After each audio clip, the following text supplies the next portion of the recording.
បាទបងប្អូនយើងនឹងសង្ស័យថាចិញ្ចឹមដង្កូវ BSF នឹងពិបាកអត់បាទស្រួលអត់ងាយអត់ហើយចិញ្ចឹមដួងនឹងរកទីផ្សារនៅណាលក់បានរកទៅណាទៅណីគឺច្រើនមែនទែនបងប្អូនគាត់បារម្ភពីទីផ្សារបាទបងប្អូនយើងចិញ្ចឹមសាកល្បងសិនទៅតិចតួចឥ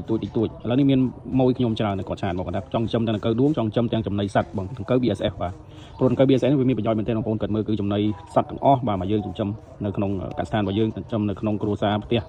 នៅតាមជនបទរបស់យើងគឺមានផ្ទះណាដែលមិនមានចិញ្ចឹមសត្វបងប្អូនខ្ញុំសូមសួរគឺភាគច្រើនគឺមានតែម្ដងបាទអញ្ចឹងដង្កូវវាអាស្រ័យនោះវាជាចំណីសត្វហើយវាជារបស់មួយយ៉ាងឬជាសត្វមួយយ៉ាងដែលជួយសម្អាតបរិស្ថានបាទគឺសម្អាតបរិស្ថានបានទាំងសម្អាតបរិស្ថានបានទាំងចំណីសត្វទឹកសត្វគោគឺបានទាំងអស់អាដង្កូវ BSN នេះឥឡូវនេះបងប្រុសគឺគាត់ដាក់ឈុតមានដួងបាទមានដួងផងមានដង្កូវ BSN ផងវាជាឈុតសាកល្បងសម្រាប់បងប្អូនដែលចង់យកទៅសាកល្បងបាទមានដួងមួយឈុត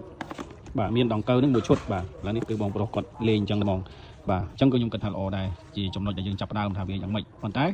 បើបងប្អូនជឿជាក់ច្បាស់ហើយមិនសាកល្បងទេបងប្អូនដាក់ទៅគឺដឹងតែបានផលអាពីរនឹងគឺខ្ញុំសាកល្បងហើយបានខ្ញុំណែនាំបងប្អូននឹងមិនឲ្យបងប្អូនក្រម្ដងទេបាទបងប្អូនឃើញខ្ញុំស្រាប់ហើយខ្ញុំចិញ្ចឹមសត្វមកច្រើនយ៉ាងបាទអ្វីដែលខ្ញុំចាប់អារម្មណ៍ចុងក្រោយហ្នឹងគឺអាពីរមុខតែម្ដងបាទដង្កូវដួងហើយនិងដង្កូវ BSF បាទសូមអរគុណ